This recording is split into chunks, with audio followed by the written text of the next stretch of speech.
Kagulat World, buong Indian Wells di makapaniwala.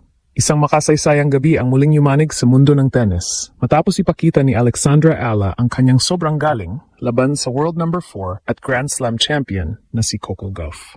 Sa round of 32 ng BNP Paribas Open, hindi lang basta nanalo ang ating Pinay star, isang complete domination. Ang kanyang ipinamalas na nagtapos sa score na 6-2 sa unang set at leading na 2-0 sa pangalawang set bago tuluyang mag-retire ang American superstar dahil sa left arm injury. Sa loob lamang ng 58 minuto, ang Stadium 1 na dating teritoryo ni Gauff ay naging entablado ng tagumpay para sa ating 20 anyos na pambato. Dahil sa dambuhalang upset na ito, umakyat si Alex sa panibagong career high na number 28 sa live WTA standings at abante na siya ngayon sa round of 16 para harapin ang isa pang rising star na si Linda. Online is exploding right ngayon dahil sa hindi inaasahang blowout na ito. Kung saan ramdam na ramdam ang surge ng pride sa bawat Pinoy fans na nakasaksi sa young age brilliance ni Alex na tuluyang nagpabagsak sa depensa at kumpiyansa ng isang elite champion. Headlines recap para sa lahat ng mga kaginulat. Buong Indian Wells, di makapaniwala. Alexandra Ala sobrang galing versus Coco Gauff. Ang pagkapanalo niya sa home court mismo ng American ay isang malinaw na simbolo ng Pinoy grit na ngayon ay pinag-uusapan na sa buong mundo. Online reactions are currently expressing overwhelming pride, feeling the surge of inspiration from her young age brilliance, kung saan maraming netizens ang nagsasabing ang composure at aggression ni Alex ay tunay na embarrassing para sa mga Grand Slam champions. Ang bawat live tweet at post ay puno ng emosyon na ginagawang isang malakas na motivational wave para sa mga kabataan ng bawat palo ng ating pambato. Ang tournament overview ay nagpapatunay na ang BNP Paribas Open sa Indian Wells ay hindi lang basta laro. Ito ay isang WTA 1000 event na tinaguriang 5th Grand Slam na may dambuhalang $9.2 million prize pool. Sa slow hard courts na ito na pabor sa mga players na may matinding endurance, ang run ni Alex Ala ay tunay na historic. Mula sa pagiging seeded number 31, pagkuha ng bye sa first round, hanggang sa gritty win niya laban kay Diana Yastremska, at ngayon ang dambuhalang upset nito laban kay Gauff. Dito tayo sa mas malalim na pagsusuri ng mga istatistika at strategic implications ng laban. Sa loob ng match na tumagal ng kulang isang oras, nanalo si Alex ng 70% ng kanyang first serve points, habang si Gauff ay limitado lamang sa 45%.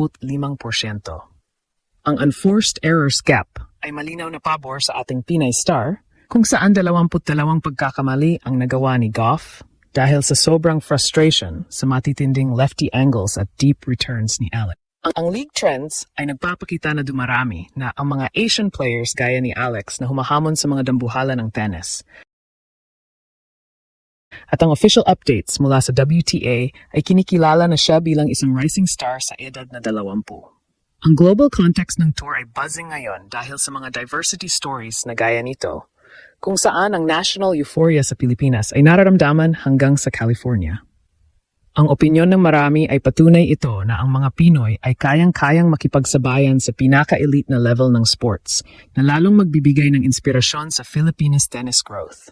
Ang player pool updates ay nagpapatunay na si Alexandra Ala ay nasa kanyang peak form, healthy, motivated, at nagpapakita ng maturity na lampas sa kanyang edad.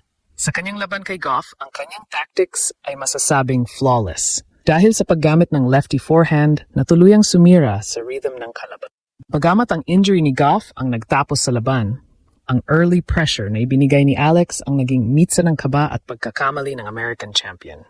Si Coach Sandro Villaene ay puno ng papuri sa mindset ni Alex, na ngayon ay may record na 13-8 sa hard courts ngayong 2026.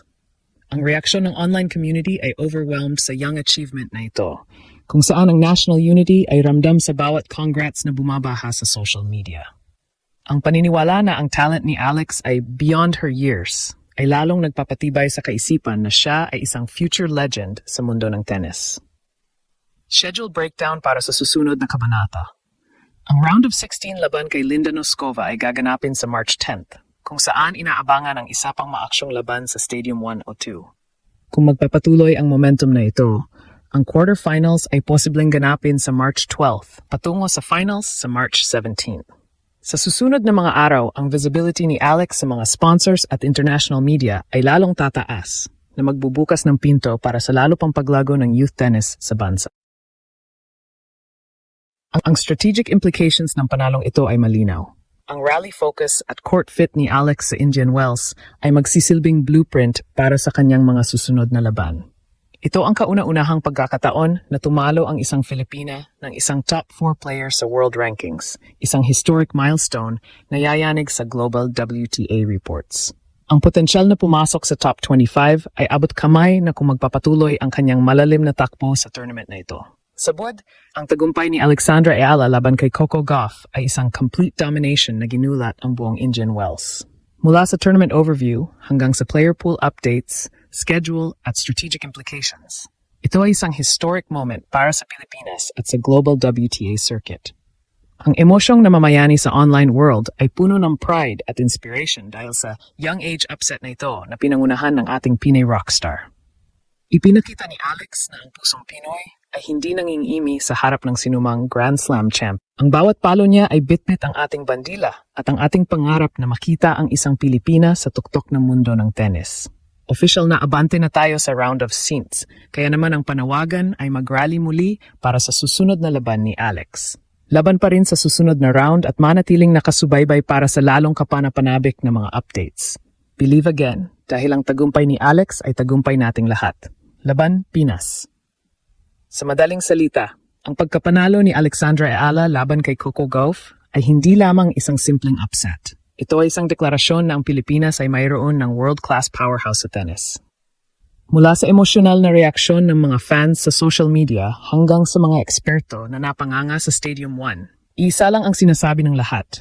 Ang dominasyong ito ay bunga ng matinding Pinoy grit at tactical na talino. Sa iscore na 6-2, 2-0 Oret, ipinakita ni Alex na kayang-kaya niyang hiyain ang mga Grand Slam champions sa sarili nilang baluarte. Ang pag-akyat niya sa career high number 28 ay patunay na ang dating underdog ay isa na ngayong elite contender na kinatakutan sa tour. Ang bawat post at mensahe ng suporta mula sa ating mga kababayan ay nagsisilbing gasolina sa lumiliyab na legacy ni Alex. Mula sa heartbreak sa Dubai patungo sa makasaysayang tagumpay na ito, napatunayan nating lahat na walang imposible sa pusong palaban. Habang papalapit ang round of 16 laban kay Linda Noskova, bitbit ni Alex ang momentum na yumanig sa buong mundo. Ang tagumpay na ito ay hindi lamang para sa kanya, kundi para sa bawat batang Pilipino na nangangarap ding manggulat sa global stage.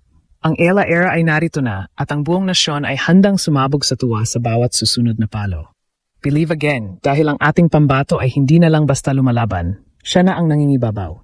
Laban, Pinas.